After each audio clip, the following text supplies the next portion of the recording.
जो मुझसे प्यार करता है वो अपने लिए प्यार करता है, मेरे को अपने लिए प्यार करता है। जिस दिन उसको अपने लिए घाटा समझ में आएगा ना, वो ना गुरु मानेगा, ना संत मानेगा, ना प्रिय मानेगा, ना पूज्य मानेगा, छोड़ दे। है ऐसा कि नहीं है? उसके काम के ले रहे तो भगवान उठा ले, काम के हो तो आए भगवान, कितने निर्दयी तुमने क्यों ले लिया। ये संसार का स्वरूप है। राधे राधे महाराज जी। आपके चरणों में कोटि कोटि प्रणाम। महाराज जी, इस सांसारिक मोह माया की दुनिया में जब हम किसी व्यक्ति विशेष से अटैच या बंधन में बन जाते हैं और उसी के साथ अपनी सुख की अनुभूति करते हैं, पर जब वही व्यक्ति विशेष हमें दुख पहुंचाता है या हमें छोड़कर चला जाता है, वो उस स्थिति में हम उस व्यक्ति विशेष को कैसे भूल पाएं और अपने मन को स्थिर रखकर भगवत जप नाम में चित्त को कैसे लगा सके महाराज जी? कैसे उससे इसी का नाम आसक्ति है। जो आप कह रहे हैं उसी का नाम आसक्ति है। आसक्ति होना सहज है, पर आसक्ति छोड़ना बहुत कठिन है। हम किसी व्यक्ति, किसी वस्तु, किसी स्थान आदि में जो सुख का अनुभव करने के लिए आसक्ति करते हैं, वो अज्ञान है। अज्ञान के कारण ही है, क्योंकि सुख तो भगवत स्वरूप है। भला नाशवान परिवर्तनशील शरीरों में कभी सुख मिला है क्या? सुख का तात्पर्य जैसे केवट को मिला, केवट श्री भगवान के चरण पखाड़ रहा है, भगवान बाद में उसको उतराई दे रहे ना, मना कर रहा है ना भगवान से। वो कह रहा अब कछु नाथ न चाही मोरे। और जब चरणों को पखार रहा है तो कैसा स्थिति कैसी है? अति आनंद उमगी अनुरागा, चरण सरोज अश्रु प्रवाहित हो रहे हैं। ऐसा आनंद, ऐसा सुख मिल रहा है कि भगवान से कह रहा है अब कुछ नहीं चाहिए, भगवान से कह रहा है। इसे सुख कहते हैं। प्रभु के नाम, प्रभु के रूप, प्रभु की लीला, प्रभु का धाम। हमारी जो सुख की मांग है, चूंकि हम सुख सिंधु के अंश हैं, भगवान सुख समुद्र हैं और हम जीव हैं, उनके अंश हैं, तो हमारी मांग सुख ही है। हम ऐसे व्यक्ति से प्यार करते हैं जो हमें सुख दे, ऐसी वस्तु स्वीकार करते हैं जो हमें सुख दे, ऐसी बात सुनना चाहते हैं, ऐसा दृश्य देखना चाहते हैं जो हमें सुख दे। देखो मूल में देखो, सबके सुख है, पर भला यहाँ कहाँ सुख है? विवेक से खोज करके देखो। इतने भोग भोगे।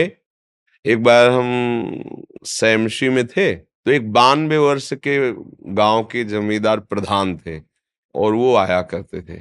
तो एकांत में उनसे उनका, बाबा हम मतलब बुरा मत मानना, मैं केवल पूछ रहा हूं अपनी जानकारी के लिए, कि जब मेरे मन में ऐसी कोई स्फुरणा होती है तो मुझे बहुत जलन होती है, क्योंकि हमारे मार्ग के विरुद्ध है। तो हमें लगता है कि मन को हम समझाते हैं कि बस 20-30 वर्ष की बात है, इसके बाद तो शांत होता है। आपका क्या अनुभव है? वो 92 वर्ष के थे। तो उनका, महाराज अभी तो आप बच्चा ही हैं, कहने में हमें शर्म लगती है, पर हम 92 वर्ष के हैं, पर हमने जैसा मन बचपन में देखा था, जवानी में देखा था, वैसे ही आज है।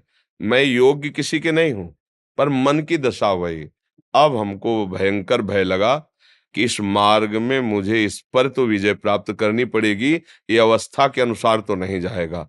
फिर परमहंस श्री स्वामी ओंकारानंद जी महाराज, ब्रह्मलीन महापुरुष थे, उनसे फिर प्रश्न किया कैसे इस पर विजय प्राप्त की। फिर उन्होंने साधन पद्धतियां बताई गुरु कृपा से।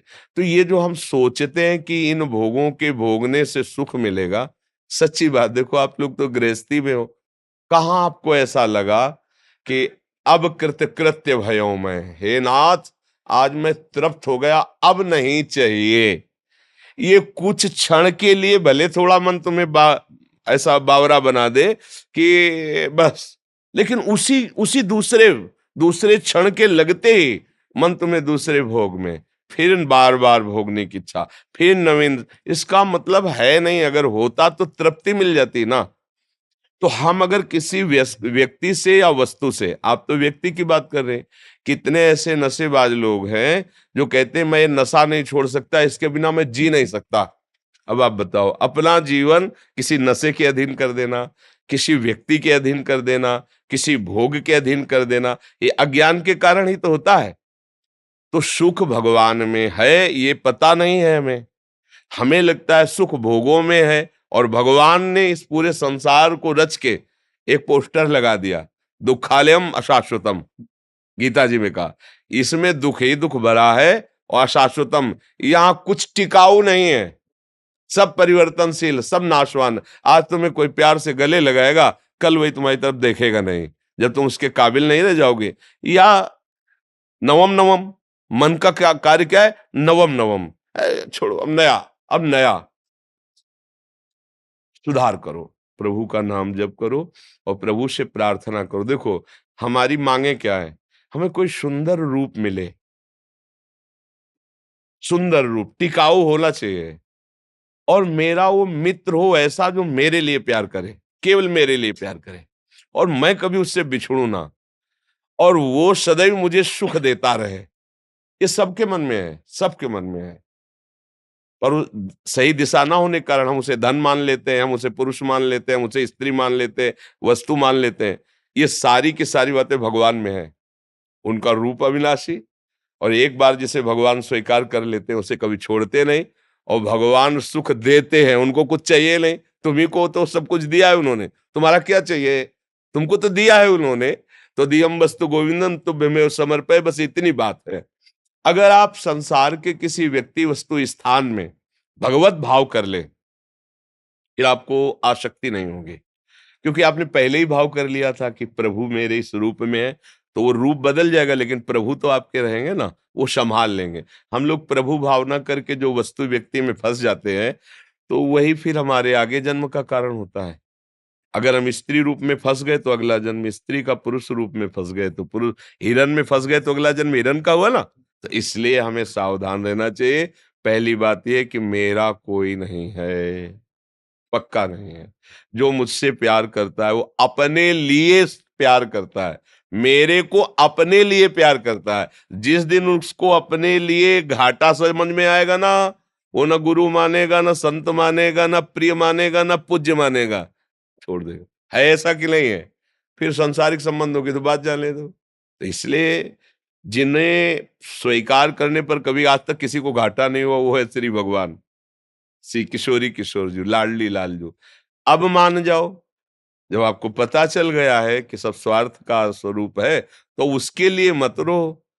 अब ऐसे वर को क्या वरू जो जन्म में मर जाए, ऐसा वर वरू चूड़ लो अमर हो जाए। वो है श्री गिरधर गोपाल जी, वो श्री कृष्णचंद्र। मीरा जी कह रहे हैं, मेरा तो चूड़ला अमर है, मेरा सुहाग तो श्री कृष्ण है, कोई फर्क नहीं है। इसलिए भाई हमारे पास प्रश्न का उत्तर यही है कि नाम जप करो, अपनी गलती को सुधार करो। हम गलती में फंसते चले जाते हैं, और कोई मुझे प्यार नहीं करता। जिसको अपने सुख की गुंजाइश दिखाई देती है वही मुझे प्यार के जाल में फंसाता है।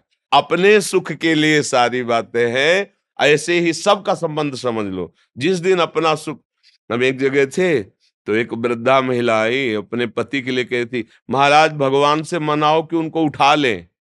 तुमको उठा ले का मतलब क्या, गिर पड़े हैं? बोले नहीं, वो पड़े पड़े हगते रहते, बड़ी दुर्गति प्राप्त करे, उठा ले। तो हम कहा, तो लड़का है, बहू है, तुम है, सफाई करो, उनकी सेवा करो। बोले अब सब नहीं होता, बस आप इतनी कृपा करो, भगवान उठा ले। ये है संसार, ये है संसार। उसके काम के नहीं रहे तो भगवान उठा ले, काम के हो तो आए भगवान, कितने निर्दयी, तुमने क्यों ले लिया। ये संसार का स्वरूप है। तो आप समझो, थोड़ा विवेक को जागृत करो, मोह का नाश होगा। होए विवेक मोह भ्रम भागा, तभी भगवान से प्यार होगा, तभी तुम्हें विश्राम मिलेगा।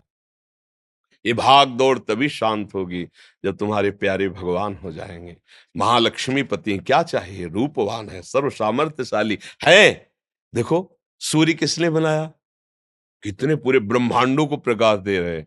ये सब चिटिर पिटिर रात्रि में थोड़ा प्रकाश दे, देखो सूर्य कितने ब्रह्मांड को प्रकाश दे, कहीं भी चले जाओ है सूर्य। चंद्र का प्रकाश, सब ऑक्सीजन, सब जल भोजन शरीर, कितनी सुंदर है ना। कोई रचना करने वाला महान ईश्वर, हम उसको अपना क्यों ना माने, अपना प्रीतम मान लेना। अच्छा हम आज भी सत्संग में कह रहे थे, कई बार कहा है, अगर वो अनुभव में ना आता ना, तो हम सबसे कह देते भैया लगे तो बचपन से है, पर हाथ कुछ नहीं लगा। आगे मरने के बाद जो मिलेगा वो हमें पता नहीं, पर हमें कुछ हाथ नहीं लगा, हम कह देते। पर हम सच्ची कहते हैं कि वो है, इतने नजदीक हैं, इतना दुलार करते हैं कि उनकी बात सोच के केवल रोना ही आता है, दूसरी कोई बात नहीं रहती है। इसलिए उन्हीं से प्यार किया जाए जो वास्तविक प्यार का निर्वाह करना जानते हैं। संसार प्यार का निर्वाह करना नहीं जानता है।